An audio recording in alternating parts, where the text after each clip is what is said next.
à tous et bienvenue dans cette nouvelle vidéo. On se retrouve aujourd'hui au Gravier Rose pour une course gravel de 5 km. Vais-je réussir à monter sur le podium? Réponse dans cette vidéo.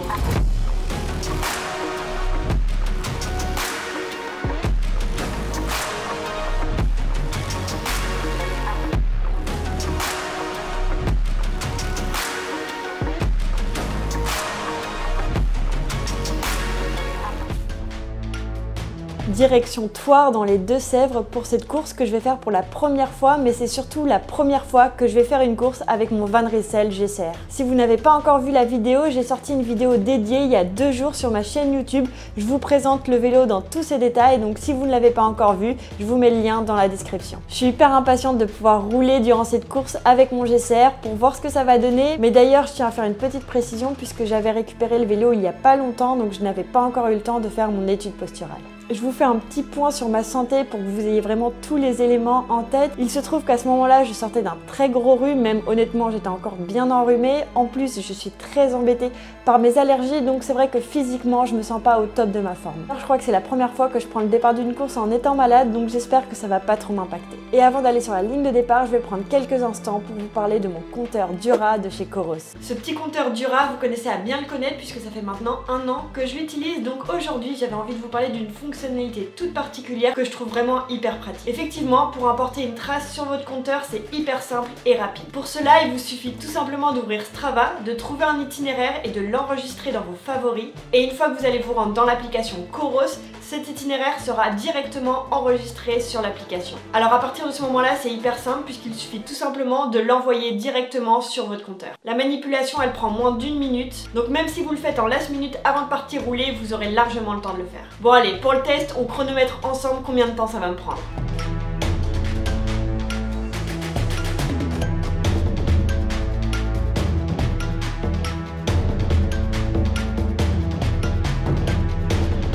Si toi aussi tu veux t'équiper d'un Dura, n'oublie pas que tu as un code d'affiliation pour obtenir un accessoire gratuit en achetant ton compteur sur le site de Coros. Merci à elle de me sponsoriser, ce petit Dura c'est clairement mon meilleur compagnon lors de toutes mes sorties vélo et nous on retourne sur les graviers roses. Au départ de la course, nous sommes pas très nombreux puisqu'on est à peu près 120 coureurs, hommes, femmes, toutes catégories d'âge confondues, donc une fois sur la ligne, je me dis qu'il y a quand même vite moyen de se retrouver rapidement esselé. Par contre, au départ, il y a Nbina que vous connaissez à bien connaître, donc c'est vrai que pour moi, de l'avoir comme point de repère, c'est vraiment une grosse source de motivation.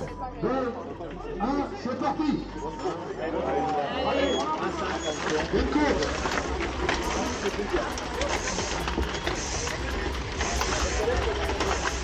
Et maintenant que le départ est donné, ça va partir hyper vite parce que le premier chemin arrive très vite. Alors évidemment, j'appuie hyper fort sur les pédales pour essayer de suivre les gens qui sont devant moi. Pour l'instant, je sais qu'il n'y a aucune fille à l'avant, donc je suis la première féminine, donc il faut absolument que je fasse tout mon possible pour conserver cette place. Mais malheureusement, c'est dès le premier virage que Nbina va me doubler et ça va être clairement pour moi impossible de la suivre. Elle déboîte du côté de l'extérieur du virage et pour moi, c'est impossible de décrocher plus de watts que ça, alors j'essaye de relativiser et de me dire que peut-être je reviendrai sur elle à un autre moment. Et nous voilà déjà dans le premier chemin, un chemin typique de cette course puisque ça porte le nom de la course, un chemin constitué de graviers roses et franchement, c'est ultra difficile de rouler dans ce type de chemin, c'est hyper énergivore et t'as très vite l'impression d'être collé. Et c'est vrai qu'une fois dans ce chemin-là, je vais me faire énormément doubler, pourtant je suis à 190 BPM et je peux pas faire plus que ça. Donc au moment où la deuxième féminine que j'avais repérée sur la ligne va me doubler et que je n'arrive pas non plus à la suivre, c'est vrai que ça va me mettre un gros coup au moral.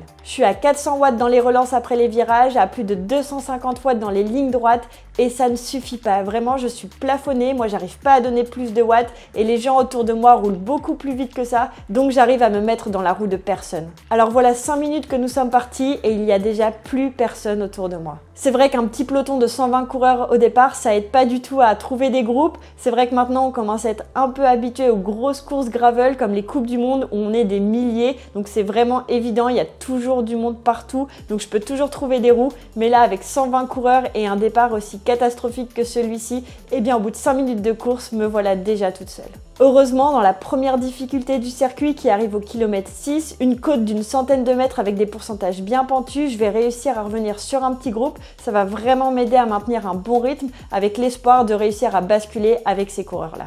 Mais bon, au final, après la descente, on s'est tous un peu dispatchés. Donc sur les secteurs gravel suivants, je vois du monde devant moi, mais impossible de prendre des roues. Et puis alors qu'on commençait à se regrouper grâce aux portions route qui ont suivi par la suite, on va vivre un truc que je n'avais encore jamais vécu, une attaque de chiens.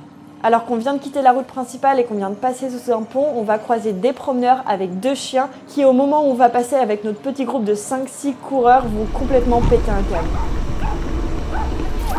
Ils vont se mettre à courir après nous et à nous aboyer dessus. Ils étaient pas très gros, mais franchement c'était hyper intimidant. Alors je décide tranquillement de me laisser décrocher parce que pour l'instant ils s'en prennent principalement aux coureurs qui sont à l'avant. Alors le réflexe d'un des coureurs va être d'hurler pour tenter de leur faire peur. Mais malheureusement ça va pas suffire, les chiens sont complètement fous, ils vont continuer à nous courser. Tout le monde va rouler de plus en plus fort pour essayer de tracer les chiens, donc au fur et à mesure ils vont commencer à se retrouver à ma hauteur. Donc au moment où ils vont lâcher prise sur le coureur qui est juste devant moi et qui vont se retourner vers moi, je panique complètement, je vais lâcher la plus grosse attaque que je peux faire, ça monte quasiment à 500 watts, mon cœur est à 204 BPM et j'essaye d'appuyer le plus fort possible sur les pédales en croisant les doigts pour qu'ils ne me suivent pas.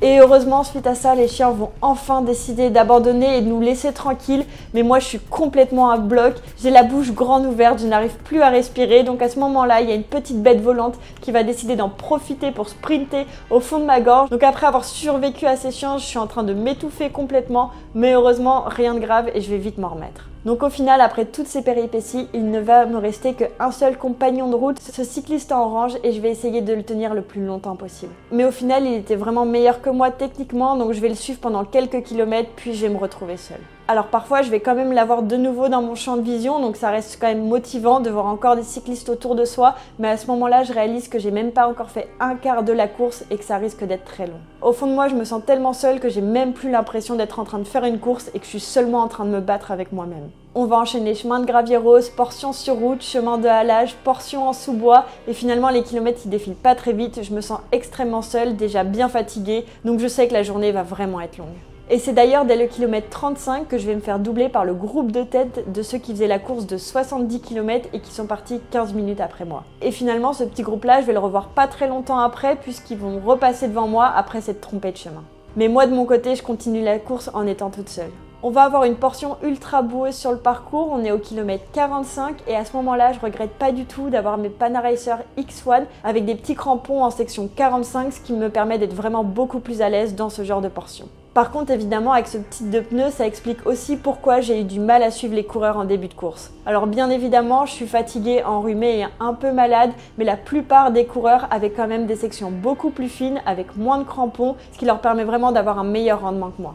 Donc c'est pour ça que suite à cette course-là, j'ai pris la décision de changer ma section de pneus. Je reste toujours sur la gamme X1 avec des crampons, mais cette fois-ci, je réduis de 5 mm pour passer sur du 40. Mais ça, on verra ça sur ma prochaine course gravel au Trobroléon. Heureusement, un peu plus tard dans la course, je vais trouver la roue de ce cycliste-là. Je vais pouvoir rouler avec lui pendant une dizaine de kilomètres.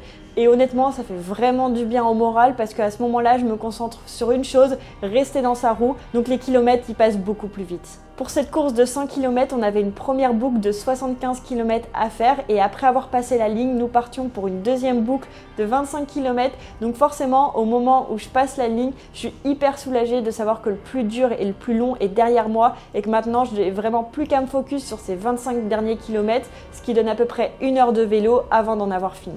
Et honnêtement, en plus, sur cette boucle-là, il n'y a aucune difficulté majeure. Tout va se passer hyper bien, donc je vais vraiment pouvoir envoyer du pâté jusqu'à la fin. Alors, comme à mon habitude, une fois qu'on va rentrer dans les 10 derniers kilomètres, je vais switcher dans ma tête et je vais décider de mettre à profit cette course-là pour m'entraîner dans le cas où un jour peut-être j'arriverai pour un bon résultat et que j'aurai vraiment besoin de me battre jusqu'à la ligne alors qu'il y a de la fatigue. Donc je décide sur ces 10 km d'appuyer un petit peu plus fort sur les pédales, ça se ressent directement au niveau du cœur. Là où j'étais à 170 BPM, là cette fois-ci je passe à 180 BPM.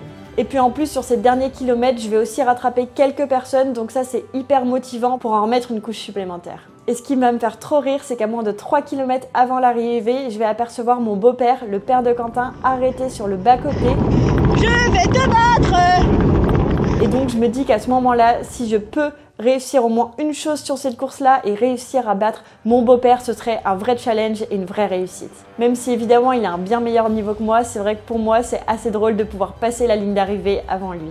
Mais évidemment, ce que je ne savais pas à ce moment-là, c'est que si j'ai réussi à le rattraper, c'est qu'il avait crevé et qu'il a dû s'arrêter plein de fois pour réparer. Mais bon, à ce moment-là, j'ai pas connaissance de ça. Moi, à ce moment-là, je me dis, j'ai qu'une chose que je veux absolument faire, c'est franchir la ligne d'arrivée avant lui. Donc je décide de passer une vitesse supérieure, je monte à 190 BPM et je veux absolument franchir la ligne d'arrivée avant qu'il me rattrape. Donc sur ces 3 derniers kilomètres, je fonce vers la ligne d'arrivée comme si j'étais en train de jouer la game. Bon voilà, ces 100 km sont terminés. Globalement, sportivement, je ne pouvais pas mieux faire que ça. Je pense que si on regarde ma moyenne au cœur, je suis à 180 BPM, donc tenir 180 BPM sur 4 heures, c'est pas mal. Mais étant donné que j'ai été malade depuis le début de la semaine, mes jambes, elles n'ont pas répondu. J'ai donné toute la puissance que j'avais, mais clairement, pour le coup, j'ai vraiment été collée. J'avais zéro force dans les jambes. Surtout, ce que je retiens, c'est que le vélo, il roule hyper vite.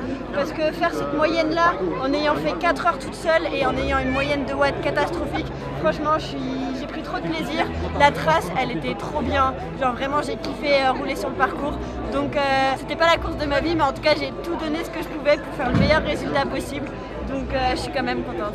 Bon, et il se trouve que dans ma catégorie d'âge des 19-40 ans, nous étions que 3 au départ, donc je vais naturellement être appelée sur le podium pour monter à la 3e place. Honnêtement, c'est pas très glorieux, mais c'est hyper sympa de la part des organisateurs de nous récompenser. Bon, vous l'avez vu, cette course, elle s'est pas hyper bien passée pour moi, mais je suis quand même contente du résultat que j'ai pu faire. Je pense que c'était un très bon entraînement. J'espère quand même que cette vidéo vous a plu. Je remercie les Gravier Roses de nous avoir invités. C'était vraiment une super course et un super parcours avec des bénévoles et des signaleurs à chaque carrefour. Donc surtout, n'oubliez pas de vous abonner et de liker la vidéo si elle vous a plu. Et moi, je vous donne rendez-vous bientôt pour de nouvelles aventures.